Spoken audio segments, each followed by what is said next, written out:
بینندگان گرامی، نشر مفصل برنامه اخبار را با مهمترین خبرهای روز منظور شما می‌گردانیم. در استودیو با شما فخرالدین محمدی و نرگس شریفزاده. وزارت کارهای خارجی جمهوری تاجیکستان مقام مرکزی حکومت اجرایی بوده. اداره‌کنی دولتی را در ساحه مناسبت‌های جمهوری تاجیکستان با کشورهای خارجی و تشکیلات‌های بین‌المللی عملی می‌نماید و نظام مقامات خدمت دیپلماتی جمهوری تاجیکستان را راهبری می‌کند. در دوران صاحب استقلالی با دستگیری و توجه پیوسته اساسگذار صلح و وحدت ملی پیشوای ملت پرزیدنت جمهوری تاجیکستان محترم امامعلی رحمان ساختار وزارت کارهای خارجی جمهوری تاجیکستان مکمل گردیده با یک نهاد موثر اداره‌کنی دولتی در ساحه مناسبت‌های بین‌المللی تبدیل یافته است. گزارش همکارانمان 29 سپتامبر سال 1993 نخستین بار در تاریخ ملت و دولتداری تاجیکان اساسگذار صلح و وحدت ملی پیشوای ملت پرزیدنت جمهوری تاجیکستان محترم امامعلی رحمان از منبر با نفوذ عالم مجمع عمومی سازمان ملل متحد سخنرانی نموده نقشه‌های بنیادکارانه، هدف‌های صلح‌جویانه، سیاست شفاف و دوربینانه دولت تازه استقلال تاجیکستان را همچون سوبیکت مستقل رابطه‌های بین‌المللی به جامعه جهانی معرفی نمودند. محض در شرایط صاحب استقلالی کشور ساختار وزارت کارهای خارجی دوره به دوره تکمیل یافته دایره مناسبت‌های بین‌المللی وسیع گردیده ایستاده است. امروز جمهوری تاجیکستان با کشورهای زیاد رابطه دیپلماتی داشته در پیشبرد جامعه شهروندی و متمدن سهمی بارز دارد. دیپلمات تاجیک سیاست خارجی جمهوری تاجیکستان با دستاوردهای خیلی چشمرس نایل شده است. سیاست خارجی جمهوری تاجیکستان را راهبر دولت اساسگذار صلح و وحدت ملی پیشوای ملت جناب عالی امامعلی رحمان معین میکنند و کارمندان وزارت کارهای خارجی وزارت کارهای خارجی تطبیق کننده سیاستی پیشگرفته راهبر دولت در سمت سیاست خارجی می باشند. با مناسبت روز کارمندان خدمت دیپلماتی امروز در شهر دوشنبه با اشتراک دایره وسیع کارمندان وزارت کارهای خارجی همایش برگزار گردید.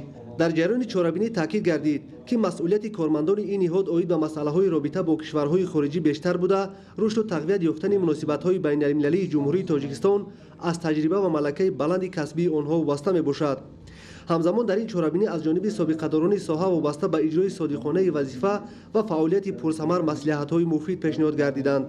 از روزی به فعالیت آغاز کردن این نهاد دخلدار شماره کارمندان از 8 تا به زیاده از 300 نفر رسانده شد که این به واسطه ثمره توجه و دستگیری‌های حکومت کشور به واسطه سیاست پیشگرفته پیشوای ملت محترم امامعلی رحمان و تطبیق کانسپسیون وزارت کارهای خارجی میباشد. سیاست خارجی پیشگرفته جمهوری تاجیکستان در حقیقت سیاست دوربینانه است، چرا که امروز از منبرهای بلند سازمان ملل متحد ما نه تنها درباره رفع مشکلی‌هایی که در داخل کشور خود داشتیم سخن گفتیم، همزمان ما تشبثکاری پیشنهادهای گلوبالی، تشبثکاری مسئله‌های عمده عمومی ملی گشتیم از قبیل حل مسئله‌های آبی، پیشگیری تروریسم و اکستریمیسم و غیره و غیره ها. این باعث آن گشت که نفوذ جمهوری تاجیکستان، نفوذ راهبری آن، نفوذ سیاست خردمندانه جمهوری تاجیکستان که با معین نمودن آن نه تنها در داخل بلکه در منطقه و جهان بلند گردیده ایستاده است. در این روز همزمان مراسم سوگندی‌کنی کارمندان نوتعیین گردیده برگزار گردید. همچنین در چهاربینی به یک گروه کارمندان وزارت افتخارنامه و سپاسنامه تقدیم کرده شد. نورعلی صفامیدین اهل‌دین کریم برای برنامه اخبار. پس از صاحب استقلال گردیدن جمهوری تاجیکستان حکومت مملکت برای پیشرفت تمامی ساحه‌ها و فراهم آوردن امکانات زندگی آرام و آسوده برای ساکنان تدبیرهای مؤثر را راه‌اندازی نمود. در زمینه سیاست موفقانه و با برابری اساسگذار صلح و وحدت ملی پیشوای ملت پرزیدنت جمهوری تاجیکستان محترم امامعلی رحمان استراتژی ملی رشد برای دوره تا سال 2030 قبول گردید که تطبیق آن ثمره نیک را به بار آورده. در این سمت دستاوردها ادامه دارند. سمندر اسکندرزاده موضوع را شرح می‌دهد. با قبول و عملی ساختن استراتژی و برنامه‌های مشخص در سمت نائل گردیدن به هدف‌های استراتژی، پیشرفت و ترقیات، بنیادکاری و سازندگی، تشبث‌های بشردوستانه و با این وسیله جهت تامین شرایط ارزنده زندگی به اهالی مملکت قدم‌های استوار گذاشته می‌شود و این تدبیر نیک در جمهوری تاجیکستان با مرام ادامه دارد. امروز تاجیکستان از نگاه سازمان‌ها و تشکیلات‌های بین‌الخلقی به دهگانه کشورهای اصلاحاتگر داخل می‌شود. در برابر این تشبس‌هایی که پیشروی ملت در سطح جهانی می‌کنند و آن یکدلانه از جانب جامعه جهانی دستگیری می‌یابد، همه از آن شهادت می‌دهد که واقعاً سیاستی که امروز دولت حکومت جمهوری تاجیکستان دارد نه تنها بر نفع ملت تاجیک بلکه به نفع جامعه جهانی نیز اعتراف کرده می‌شود. استراتژی ملی رشد جمهوری تاجیکستان برای دوره تا سال 2003 عهده‌داری‌های بین‌المللی جمهوری تاجیکستان اوید بر روزنامه عصر 21 و هدف‌های رشد استوار را که در جلسه 72 اسامبله گنرالی سازمان ملل متحد ماه سپتامبر سال 2015 تصدیق شده اند به اینابت می‌گیرد. تاجیکستان در سال 2003 مملکتی دارای رشد بی‌میلان و رقابت‌پذیر که اهالی آن از سطح و صفت ارزنده زندگی بهره می‌برد، با امکانیت‌های برابر برای تطبیق نیروی انسانی در اساس برابری، عدالت و احترام‌گذاری به شأن و شرف انسان. باید گفت که هدف‌های رشد استوار دقت اساسی را به کانسپسیای رشد استوار انسان روانه می‌سازد. بنابراین از بین بردن کمبیزاحتی، حفظ و استفاده عاقلانه ذخیره‌های طبیعی با مقصد رشد اقتصادی و اجتماعی، وظیفه‌های اساسی و شرط‌های حیاتاً مهم رشد استوار انسان محسوب می‌یابند. معین کردن سرچشمه‌های اساسی تامین مالیوی تطبیق استراتژی ملی رشد برای دوره تا سال 2030 این پیش از همه به آن خاطر است که ما توانیم از حساب سرچشمه‌های داخلی استراتژی ملی خود را تطبیق نماییم و کاهش دادن حصه شریکان رشد و سرمایه خارجی در تطبیق استراتژی بیرون از آن شهادت می‌دهد که منبع یعنی تاجیکستان می‌خواهد به نظام گذرد که مثلا هم گردش‌های داخلی که در اقتصادی که در داخل اقتصاد ملی ما صورت می‌گیرد باید پیش از همه از حساب سرچشمه‌های داخلی تامین کرده شود، نه اینکه با جلب سرمایه خارجی و یا اینکه حجم مبلغ‌هایی که برای تطبیق استراتژی مذکور معین شده‌اند با نظرداشت حصه شریکان رشد امکانات می‌دهد که اقتصاد تاجیکستان در دوره تا سال 2030 به اقتصاد پیشرفته تبدیل یابد و مدل رشد اقتصادی از مدل اگراری ایندوستریالی به ایندوستریالی اگراری گذرانده شده. از روی سیناری رشد اینواسیونی باید تاجیکستان تا دوره سال 2030 و اقتصادیات اینواسیونی گذرد. باید گفت که این دومین استراتژی درازمدت رشد تاجیکستان بوده، جنبه‌های مهم تمامی ساحه‌ها از جمله رشد نیروی انسانی، رقابت‌پذیری بخش اقتصاد با سطح و صفت بلند، سهم صنعت در رشد مجموع محصولات داخلی، از کشور اگراری به ایندوستریالی اگراری تبدیل دادن تاجیکستان، قریب 3 برابر یعنی از 17 تا 45 میلیارد کیلووات ساعت بالا بردن اقتدار انرژتیکی جمهوری، معلومات‌نو کردن اهالی، بالا بردن سطح دراز عمری، کم کردن شماره فوت مادر و کودک، تأسیس جایهای کاری و با شغل فرا گرفتن مردم، از بنبست کمیونیکاسیونی برآوردن و به کشور ترانزیتی تبدیل دادن تاجیکستان، حفظ امنیت عضوخواری و دسترسی اهالی مملکت به غذای خوش‌صفت، اینچنین وسعت‌دهی شغل پرمحصول، استوار نگاه داشتن نشاندهنده‌های رشد میکرو و ماکرو اقتصادی کشور را در بر می‌گیرد. تاجیکستان در سال 2003 در چهارچوب استراتژی در نظر است که حجم مجموع محصولات داخلی سر هر ساکن مملکت 2 مراتب زیاد شود، استحصال صنعتی 4.5 برابر افزایش یابد، تاجیکستان از مملکت اگراری به صنعتی اگراری تبدیل یابد. برای عملی گردیدن این هدف‌های عالی در تاجیکستان تمام امکانیت‌ها موجودند. استراتژی ملی رشد جمهوری تاجیکستان برای دوره تا سال 2030 که در اساس پرینسیپ‌های مذکور با تشبث به واسطه رهبریت عالی دولت و حکومت مملکت تهیه شده است، راه و روش پیشرفت تاجیکستان صاحب استقلال را تا سال 2030 معین خواهد کرد و طبق آن تاجیکستان از کشوری رو به رشد به کشوری در حال رشد تبدیل خواهد یافت. سمندر اسکندرزاده، ظفر قیوم، اخبار. ادامه اخبار. خدمت در صف قوه‌های مسلح جمهوری تاجیکستان برای هر یک جوانمرد شرف بزرگ و مایه افتخار است. این است که از روزهای اولی دعوت تیر ماهی نوسکران در شهر و ناحیه‌های ولایت ختلان گروه جوانان با اختیار خود به کمیسریات حربی حاضر شده آمادگی خود را برای حمایت مرز و بوم وطن بیان داشتند. گزارش خبرنگاران ما.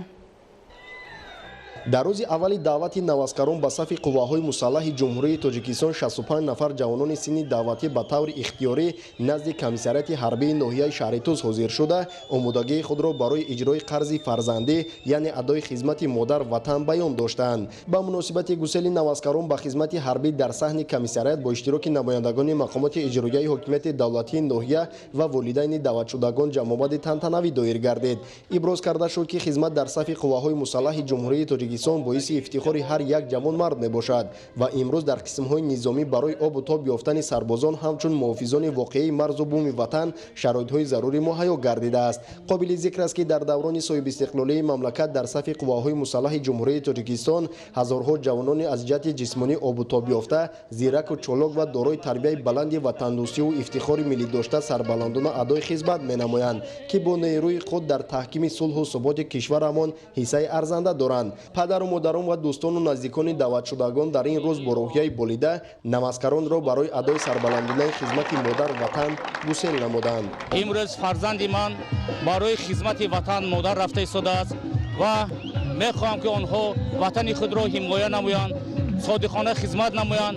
ҳар як шаҳрванди ҷавонони шаҳрванди ҷумҳурии тоҷикистон қарзи адояш ин хизмат ба ватан мебошад ва ҳимояи ватанро азиз мебошад барои ҳар як кас. хоҳони он ҳастам ки онҳо дар муддати 2 сол дар онҷо хизмат намоянду ва ба ватани худ содиқона хизмат намоянд. барои ҳавасмандгардонии ҷавонони синни даъватӣ бо ибтикори мақомоти иҷроияи ҳокимияти давлатии ноҳия курси ронандагӣ ташкил карда шуда дар он даҳҳо нафар аз навазкарон роигон таҳсил намуда соҳиби шаҳодатномаи ронандагӣ мегарданд. то имрӯз дар ноҳияи шаҳри Туз аз ҳисоби ихтиёрон 50% нақшаи даъвати тирамоҳӣ иҷро гардида ин маъракаи муҳиму ташаккилона ҷараён дорад. ба ин муносибат ҷиҳати болидароҳии ҷамъомадагони чорабинии рӯзи даъватшаванда дар ноҳияи шаҳри Туз аз ҷониби ҳунармандони шуъбаи фарҳанги ноҳия барномаи ҷолиби консертӣ иборат аз суруду таронаҳои тараннумгари меҳру садоқат ба ватан пешкаш карда шуд ки писанди ҳамагон гардид. худойдоди раҷаб, искандари саид, ноҳияи шаҳри Туз, ахбор. имрӯз саҳни комиссарияти ҳарбии шаҳри норак идона оро ёфта буд. даъватшудагон бо ташкилу баргузории раҳпаймоии идона ва барафрохтани парчами давлатӣ бори дигар собит намуданд ки онҳо барои ҳимояи сарзамини тоҷикистони соҳибистиқлол пурра омода мебошанд. мақомоти иҷроияи ҳокимияти давлатии шаҳри норак дар ҳамкорӣ бо комиссарияти ҳарбии шаҳр бахшида ба рӯзи даъватшаванда дар саҳни қасри фарҳанг ва бо иштироки кормандони касбу кори гуногун, волидон, наврасону ҷавонон чорабинии хотирмон баргузор намуданд. иброз гардид ки ҳифз ва ҳимояи марзубуми ватан қарзи ҷавонмардӣ барои ҳар як нафар ҷавони рӯҳану ҷисман солими мамлакат маҳсуб меёбад. дар самти омода намудани ҷавонон ба сафи қувваҳои мусаллаҳи ҷумҳурии тоҷикистон нақши оила, мактабу ҷомеа басо бузург аст.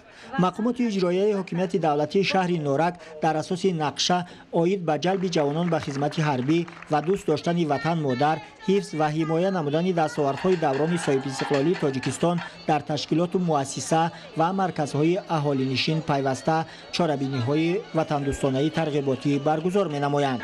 маҳз баргузории чунин чорабиниҳо буд ки дар рӯзи нахустини даъвати тирамоҳии ҷавонон ба сафи артиши миллӣ 45 нафар ҷавонони далеру ватандӯсти шаҳри норак бо амри дил ихтиёран ба комиссарияти ҳарбӣ ҳозир шуда иброз доштанд ки онҳо ҳамчун давомдиҳандаи кору пайкори насли гузашта падару бародарони хеш дар сафи қувваҳои мусаллаҳи ҷумҳурии тоҷикистон хидмати сарбозиро ба ҷо меоранд. падару модарон насли калонсол навазкаронро ба рӯзи даъватшаванда шодбош намуда нақши онҳоро дар ҳимояи музаффариятҳои миллӣ ва дастовардҳои даврони соҳибистиқлол басо арзишманд арзёбӣ намуданд. артиши ҷумҳурии тоҷикистон зодаи даврони истиқлол буда дар як муддати кӯтоҳ тавонист ба иқтидори техникӣ аз ҳама гуна хатарҳо худро дифоъ намоянд. ҷавонон ки ояндаи давлат мебошанд бояд баҳри ҳифзи марзу бум омода бошанд ки ҳар лаҳза манфиати миллату давлатро ҳимоя намоянд. дар ноҳияи мир саид алӣ ҳамадонӣ як зумра ҷавонон бо эҳсоси гарми ватандӯстӣ барои хизмат дар сафҳои қувваҳои мусаллаҳи мамлакат ба комиссарияти ҳарбӣ ҳозир шуданд. мактаби мардонагӣ ин хизмат дар сафи қувваҳои мусаллаҳ мебошад ки дар раванди адои қарзи шаҳрвандӣ ҷавонон роҳи устувори зиндагиро дарёфта зоҳирану ботинан барои ҳимояи ватан аз хатарҳои беруна омода мегарданд. таъмини сулҳу суботи мамлакат маҳз бо вафодорию худшиносӣ ва мардонавор ҳифзи муқаддаси ватан ба даст меояд. имрӯз бо дастгирии пайвастаи ҳукумати ҷумҳурии тоҷикистон ва омодасозии кадрҳои болаёқати соҳавӣ ва муҳайё гардидани чунин шароити хуби хизмат аз афсарону сарбозони содиқи ватан тақозо менамояд ки хизматро баҳри тинҷию амонии кишвар сидқан иҷро намоянд. ҳамаи супоришу вазифаҳое ки дар назди онҳо гузошта мешавад бо сари баланд, бо шарафона ва бо ҳисси баланди ватандӯстӣ иҷро намоянд. хизмат дар сафи қувваҳои мусаллаҳи ҷумҳурии тоҷикистон ин ҳимояи марзу бом, осоиштагии ҳаёти мардум буда, иҷрои он вазифаи муқаддаси ҳар як шаҳрванди кишвар мебошад.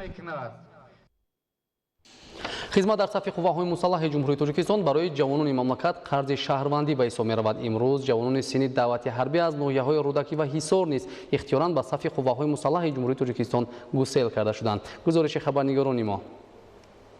дар ноҳияи рӯдакӣ рӯзи даъватшаванда бо иштироки масъулини мақомоти маҳаллӣ, комиссарияти ҳарбии ноҳия ва волидайни навдаъватшудагон бо баргузории чорабинии тантанавӣ баргузор шуд. масъулини мақомоти маҳаллӣ иброз доштанд ки давоми чанд соли охир маъракаи даъватшудагон ба сафи қувваҳои мусаллаҳ шукӯҳи тозаро касб намуда, шумораи ҷавонони ихтиёрӣ сол ба сол меафзояд. агар аз як тараф ҳисси баланди ватандӯстӣ ва анҷоми рисолати фарзандӣ назди ватан модар бошад, аз ҷониби дигар имконоту шароити муосири хизмат бешубҳа ба ин омил таъсиргузор аст. боиси хушнудист ки имрӯз дар ноҳияи рӯдакӣ ин маъракаи муҳими давлатӣ бо як рӯҳияи баланди ватандӯстӣ ва меҳанпарастӣ гузашта истодааст. мо шоҳиди ҳол шудем ки имрӯз 120 нафар ҷавонписароне ки аз комиссияи тиббӣ солим гузаштанд бо ҳуҷҷатҳои ронандагӣ тақдим шуда ба сафи қувваҳои мусаллаҳ сафарбар карда шуданд. волидайну иштирокчиён иброз доштанд ки қаблан бо баргузории чорабиниҳои густурда аз шароиту имконоти қисмҳои низомии ҳудуди ноҳияшинос шуданду имрӯз фарзандони худро ба сафи қувваҳои мусаллаҳи мамлакат бо сари баланд ва ифтихор аз ватану ватандорӣ гусел менамоянд. ҷавонписаронро ба қисмҳои ҳарбӣ бурда бо шарту шароити қисмҳои ҳарбӣ бо хизмати сарбозон шинос кардем. аз ин ҳисоб бошад ки даъватшавандагон ҷавонписарон шарту шароити қисми ҳарбиро диданд ки муҳайё ҳастанд. аз ҳамин сабаб ҳамаи даъватшавандагон ба хоҳиши худашон дар асоси додани даъватномаи аввал ба комиссарияти ҳарбӣ ҳозир шуданд.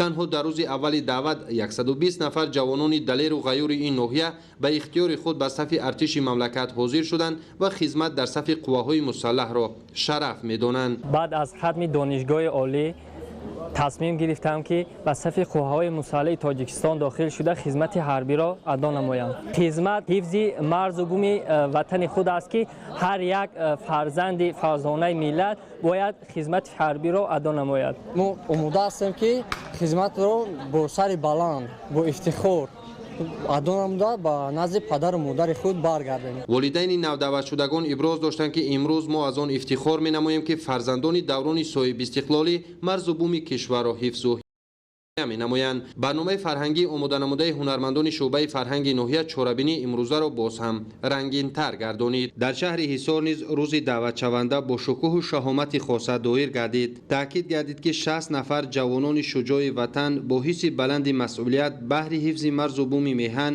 дар рӯзи аввали даъватшаванда бо хоҳиш ва амри дил ба комиссарияти ҳарбии шаҳр ҳозир шуданд.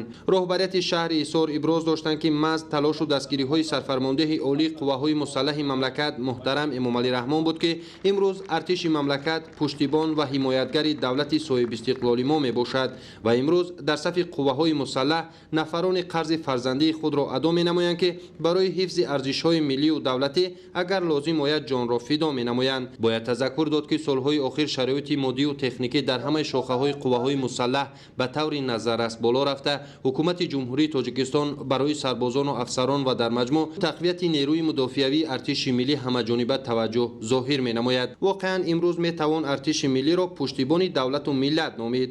барномаи рангини омоданамудаи аҳли фарҳанги шаҳр ки пурра васфи ватандӯстиву ватанпарастиро дар бар мегирифт пешкаши ҳозирин гардонида шуд. абдулҳамиди назир, маъруфи абдулло, ахбор. امروزها در شهر و نویه‌های مملکت دعوت جوانان به صف ارتش ملی آغاز یافته. جوانان با حس بلندی وطندوستی آمادگی خود را برای ادای قرض شهروندی ابراز می‌نمایند. گزارش همکاران ما از ناحیه شهرستان.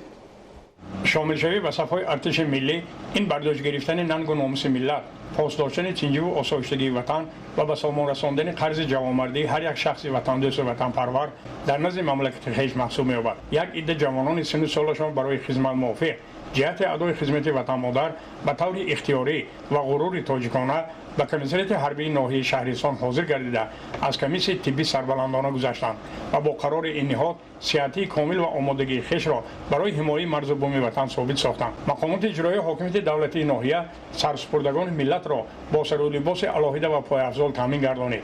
به باران ترماهی بارد ایستاده نگاه نکرده به افتخار گسیل نوسکران در نزد قصر فرهنگ ناحیه چاره‌بینی متمم دایر شد. در این همایش از جمله ذکر گردید که امروز تاجیکستان بیشتاسا با صاحب اختیاری و کامل حقوقی پرچم و سرود ملی و ارتش خود در جهان مقام خاص داشته رسالت بنیادکاری و سازندگی را پیشه نموده است و از فرزندان باننگ و ناموسش افتخار دارد. پس از ختم مکتب عالی با خوشی خودم به خدمت وطن و مادر رفته ایستادم.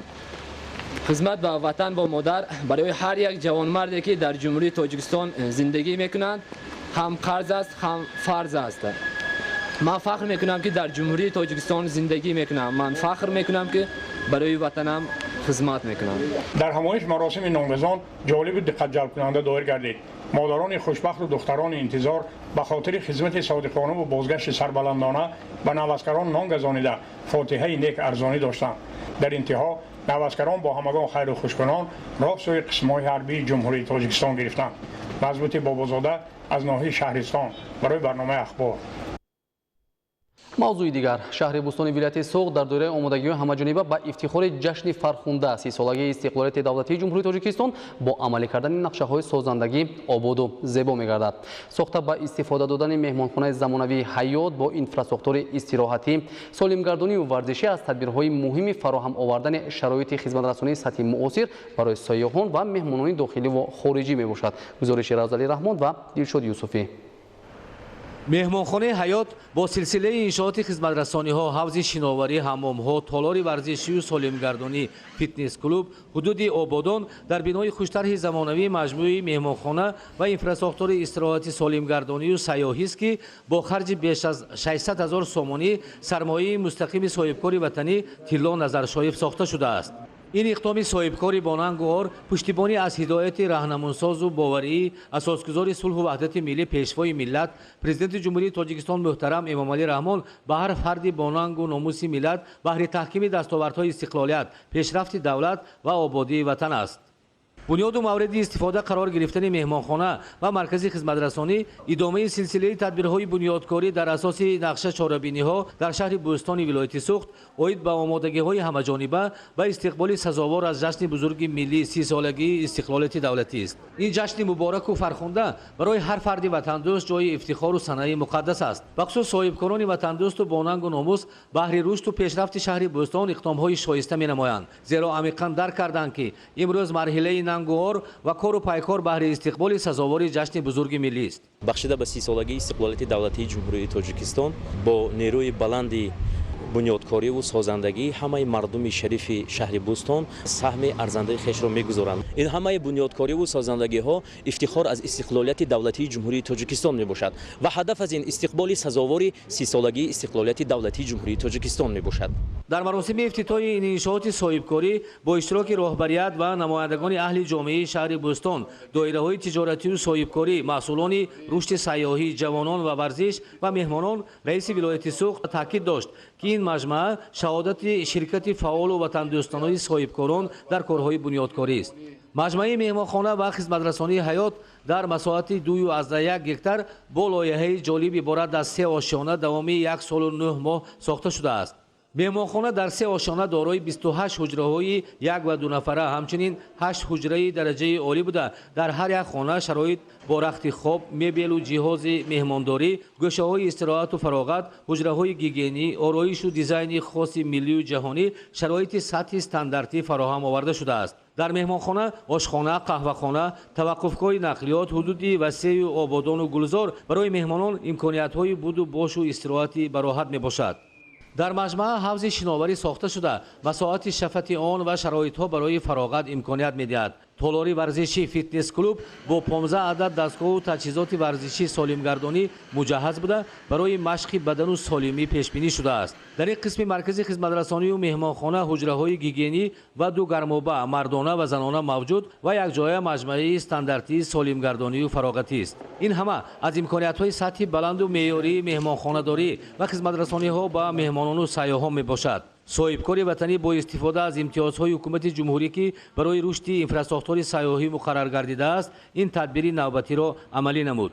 бунёду ба истифода дода шудани маҷмӯи меҳмонхона ва маркази хизматрасонии ҳаёт бо афзоиши таваҷҷӯҳу ташрифи меҳмонони дохилию хориҷӣ сайёҳон ба вилояти суғд аз имкониятҳои нави баландбардоштани сатҳи хизматрасониҳост. зеро шаҳри бӯстон низ дар минтақаи марказии вилоят воқеъ аст. барои хизматрасониҳо беш аз 20 нафар аз ҳисоби ҷавонон ва духтарон баъди омӯзиши хизмати меҳмонхонадорӣ ба кори доимӣ ҷалб шуданд. баландбардоштани сатҳи хизматрасонӣ ва муаррифии фарҳанги миллии меҳмондорӣ рисолати муҳим است. با استقبال جشن 30 سالگی استقلالیت دولتی جمهوری تاجیکستان تدبیرهای بنیادکاری در ناحیه روشن ولایت مختار کوهستانی بدخشان با مرام جریان دارد. گزارش همکارانمان. با دستگیری‌های پیوسته اساسگذار صلح و وحدت ملی پیشوای ملت پرزیدنت جمهوری تاجیکستان محترم امامعلی رحمان مرکز ناحیه روشن ولایت مختار کوهستانی بدخشان با اینفراستراکتور معاصر به یکی از مکان‌های زیبا و تماشاباب کشور مبادل گردیده کارهای سازندگی و بنیادکاری در این گوشه کشور جریان تازه کسب نموده ایستاده است. با اقدام خردمندانه رهبریت عالی مملکت در مرکز ناحیه در سال 2018 ساختمان مؤسسه تعلیمی مکتب رقم 9 که از 3 بنا برای 640 خواننده عبارت می باشد آغاز گردید. حالا با خرج 1,600,000 سومانی مبلغ بنای یکم باتر معاصر از جانب ساختمانچیان محلی جمعیت دارای مسئولیتش محدود امیر حمزه ساخته شده کار در بنای دوم و سوم وسعت بخشنده می باشد. باید گفت که 90% کارهای بنیادی در این ساختمان به انجام رسانیده شده. کارهای انداوه‌کنی و بمب‌پوشکنی مکتب نیز در مرحله انجامیابی قرار دارد. در مرکز ناحیه همزمان ساختمان بنای دوآشانه شعبه معارف ناحیه با مرام جریان دارد. این بنا با مبلغ گذاری دیرکسیون ساختمان انشاءات حکومتی دستگاه اجرایی پرزیدنت جمهوری تاجیکستان ساخته می شود. برای بنیاد این انشاءات مهم مبلغ 1,800,000 سومانی اختصاص داده شده است که 1,200,000 سومانی علاقه از خود کرده شده است. ساختمانچیان در و تیره‌های های بنا را وصل و نصب نموده کارهای انداوه‌کنی در آشیانه دوم و رنگ و بارکنی بنا ادامه دارد. با آغاز کارهای ساختمانی در شعبه معارف ناحیه روشن بیش از 15 نفر جوانان بیکار ناحیه با کار تامین گردیدند. اینچنین 90% کارهای ساختمانی در بنیاد فیلیال بانک دولتی امانتگذاری امانت بانک در ناحیه روشن نیز به انجام رسانیده شده. کارهای رنگ و بارکنی و وصل تیره‌ها ها جریان دارد. طبق اطلاع متخصصان بانک فیلیال بانک دولتی امانتگذاری امانت بانک در ناحیه روشن انشاءات کهنه بوده با استانداردهای بین المللی مطابقت نداشت ولی با بنیاد گردیدن بنای نوی زمانوی از جانب حکومت جمهوری تاجیکستان کار کارمندان بهتر گردیده خدمت رسانی با صفت به میزاجان پیشنهاد خواهد شد. با ساخت مورد بهره برداری قرار دادن چنین اینفراستراکتور معاصر سیمای ناحیه روشن ولایت مختار کوهستانی بدخشان به کلی تغییر یافته برای بهتر نمودن سطح نیک و احوالی مردم مساعدت خوبی خواهد گردید.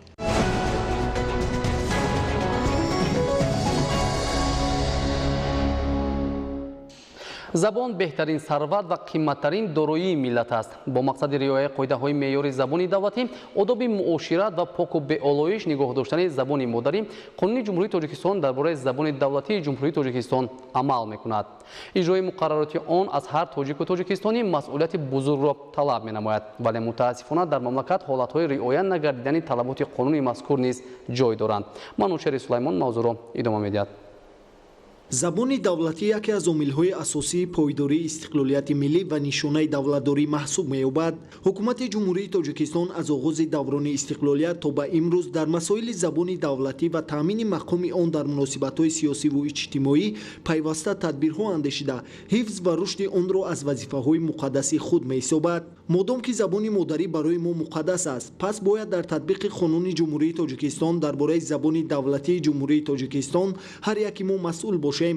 имрӯз на дар ҳама соҳаҳо меъёрҳои қонуни ҷумҳурии тоҷикистон дар бораи забони давлатии ҷумҳурии тоҷикистон риоя мегардад.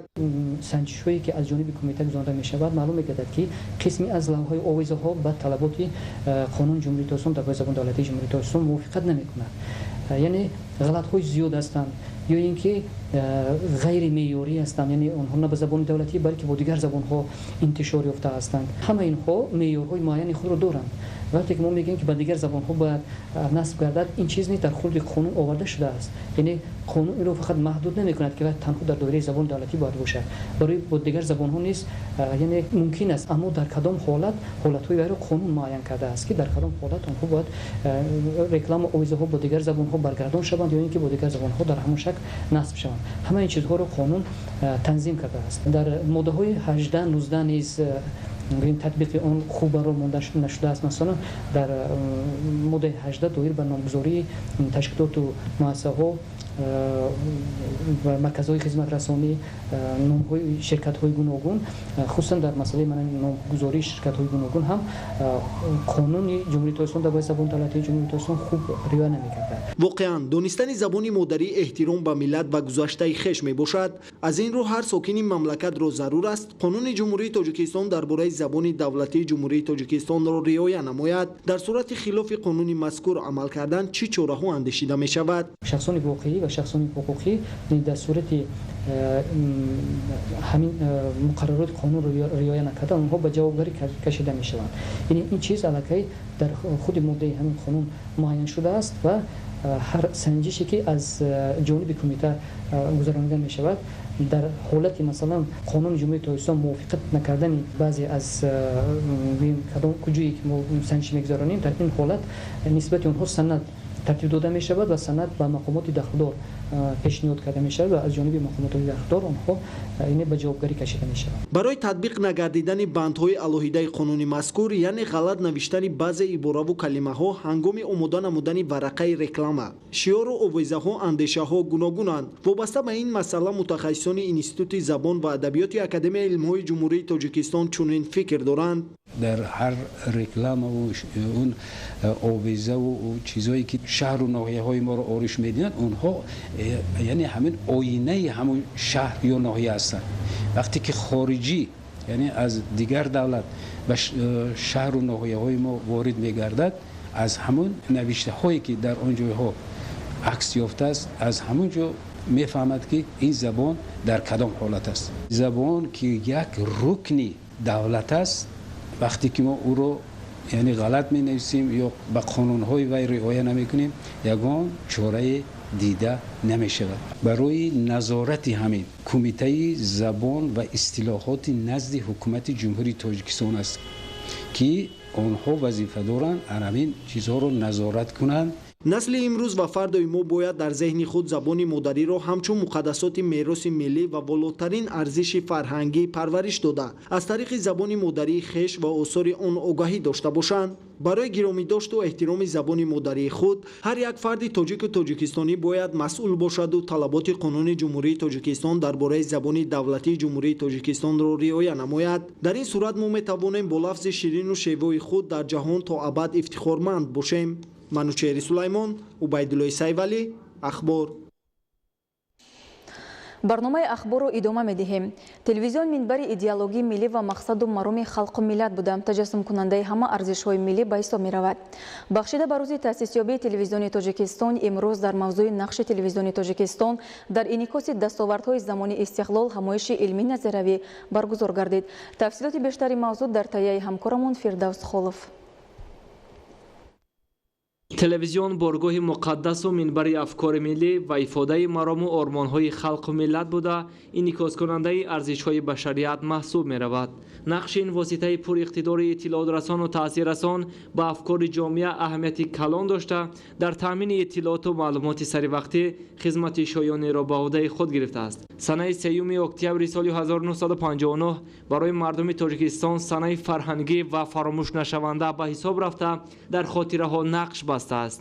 چون که در این روز اولین بار تلویزیون تاجیکستان روی موج پخش گردیده خانه ساکنان کشور را با تصویر و اطلاعات نوین تامین نمود. تلویزیون تاجیکستان طول زیاده از نیم عصره فعالیت خود در فضای اطلاعاتی کشور سهمی ارزنده گذاشته، از امکانیت‌های استقلالیت وسیع استفاده برده صاحب تحولات بزرگ شده است.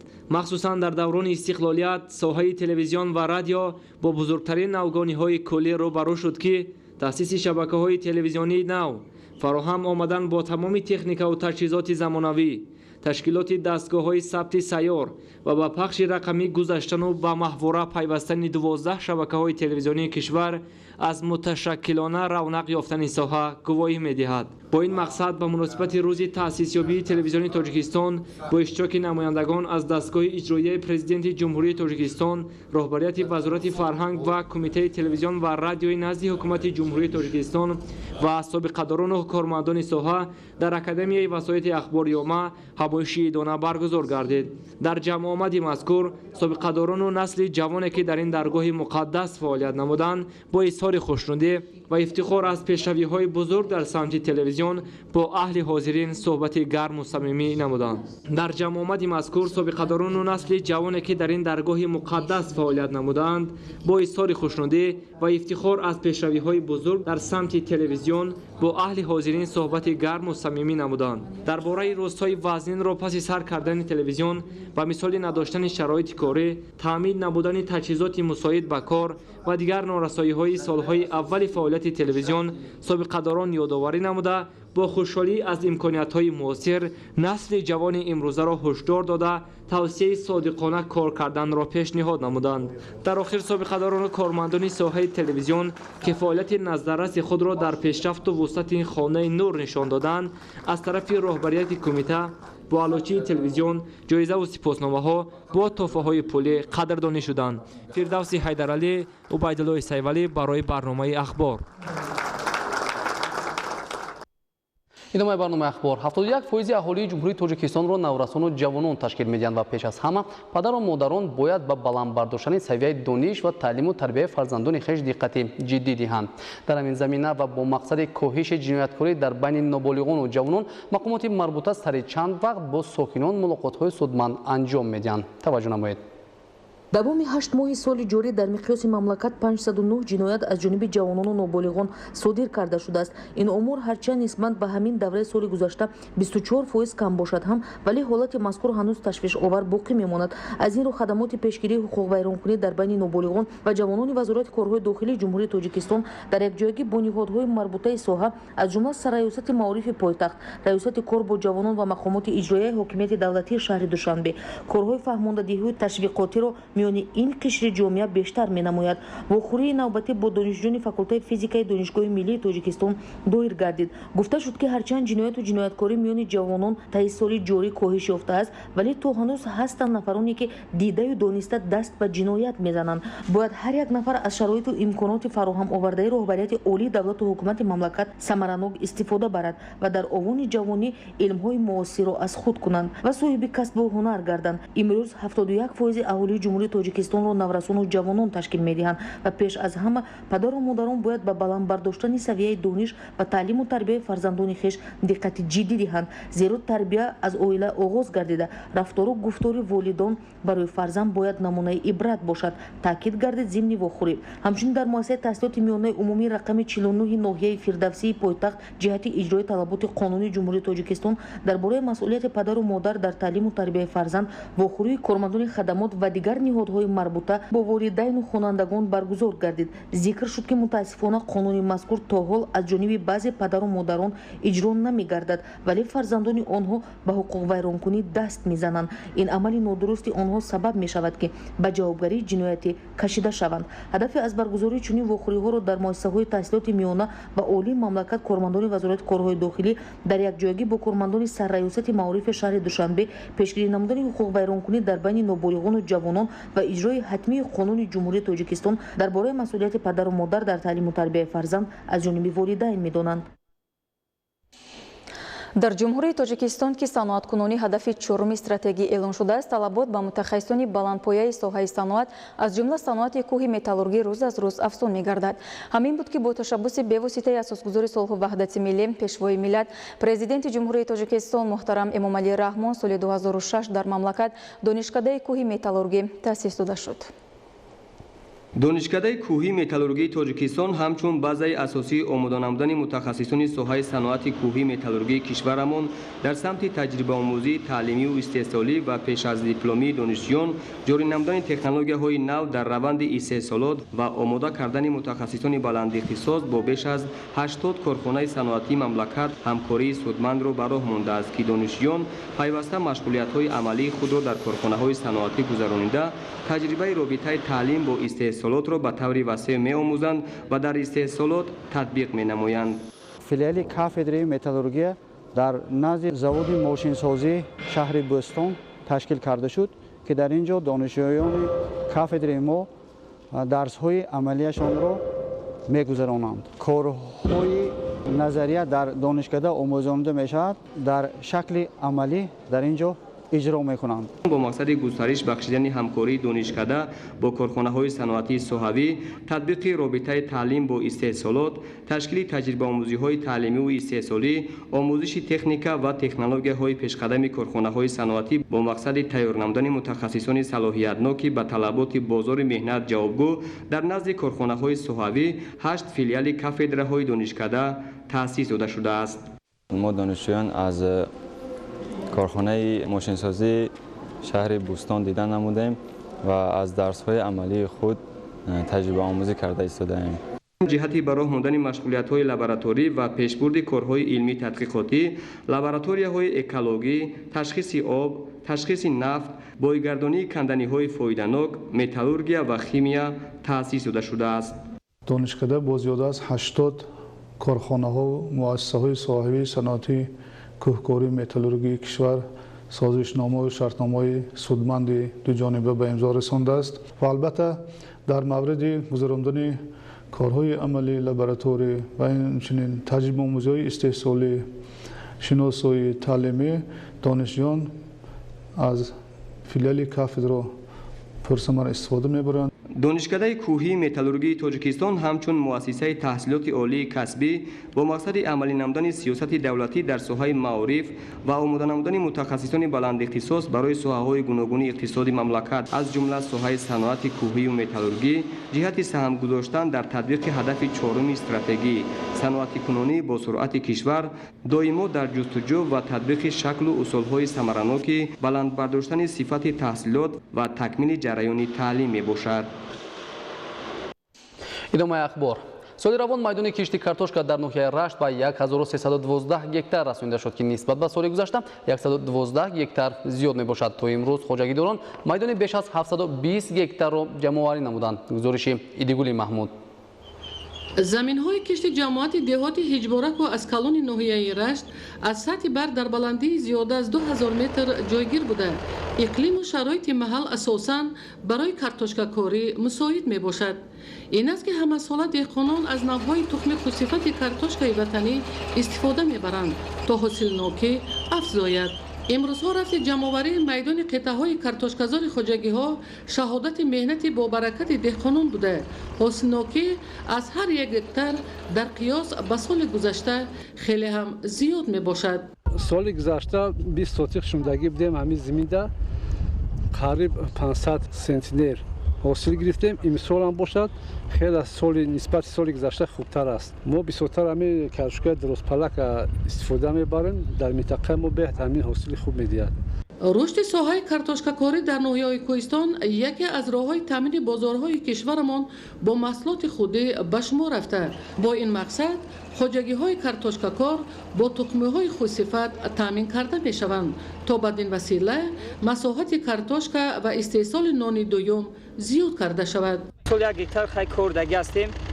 хай ба солҳои гузашта имсол бо солҳои хуб захираам кардагим. ӯз дар бозорҳои нав мисол душанбе дар солгиро кардагим. ҳар рафта аз майда аз солҳои гузашта хуб шеста ҳастем. агар соли гузашта майдони кишти картошкаи хоҷагиҳои кишоварзии ноҳияи Рашт 1200 гектарро ташкил карда бошад, пас ин рақам дар соли ҷорӣ 112 гектар зиёд шудааст ки дар ин ҷода саҳми хоҷагиҳои деҳқонӣ назаррас мебошад.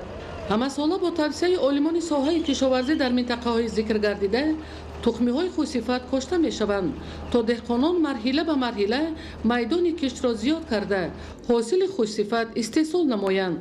бо истифода аз боду ҳавои мусоид аллакай деҳқонон майдони беш аз 720 гектар картошказорро ҷамъоварӣ намуда ҳосилнокӣ аз ҳар як гектар 224 центнериро ташкил медиҳад. Идигули Маҳмуд, Додарҷони Мирзозода, барои барномаи ахбор аз ноҳияи Рашт.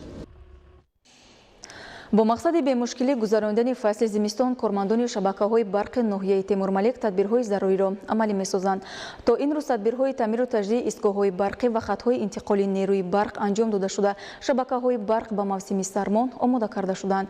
Гузориши Ҳикматулло Ҳусейнзода аз ноҳияи Темурмалик. кормандони шабакаҳои барқи ноҳияи Темурмалик ба мавсими тирамоҳу зимистони солҳои 2019-2020 омодагии хуб диданд. тамоми хатҳои интиқоли барқ, зер истгоҳҳо ва дигар воситаҳои зарурӣ пурра аз таъмир бароварда шуда, алҳол аҳолии ноҳия дар масъалаи таъмин будан бо қувваи барқ танқисӣ намекашанд. кормандони шабакаҳои барқи ноҳияи Темурмалик дар асоси нақша чорабиниҳои тирамоҳу зимистони солҳои 2019-2020 ҳаматарафа омодагӣ дида то ин дам як қатор корҳоро ба сомон расониданд. аз ҷумла ивази пояҳои пусида дар хатҳои интиқоли барқи 10 киловолт мувофиқи нақша 20 адад буд, 80 адад иваз карда шуд. дар хатҳои интиқоли барқи 0.4 киловолта инчунин 20 адад 100% иҷро гардиданд ва ивази симҳои буруши кунданагиашон паст ва баланд дар хатҳои интиқоли барқи 10 киловолт ки тибқи нақша 5 километр буд 85% иҷро намудем. бахшида ба истифодаги сиёсати давлатии ҷумҳурии Тоҷикистон бошад. аз на деҳаи ҳудуди ноҳия ки аз набудани хати интиқоли барқ тангкисӣ мекашиданд, деҳаи гулободи ҷамоати деҳотӣ ба номи Бобоюнуси ноҳияи Темурмалик ба масофаи 1.8 километр хати интиқоли барқ кашида шуд ва як адад трансформатори 160 киловолт ампера насб гардид. кормандони соҳа имрӯзҳо ба сокинони ноҳия ҷиҳати риоя намудани истифодаи нерӯи барқ корҳои фаҳмондадиҳиро пурзод намуда мақсад доранд ки зимистони дар пеш истодаро бемушкилӣ пайсар намоянд. Ҳикматулло Ҳусейнзода аз ноҳияи Темурмалики вилояти Хатном барои барномаи ахбор. бинандагони гиромӣ, ин буд барномаи иттилооти ахбор аз телевизиони Тоҷикистон. Тансияту хонобод бошед.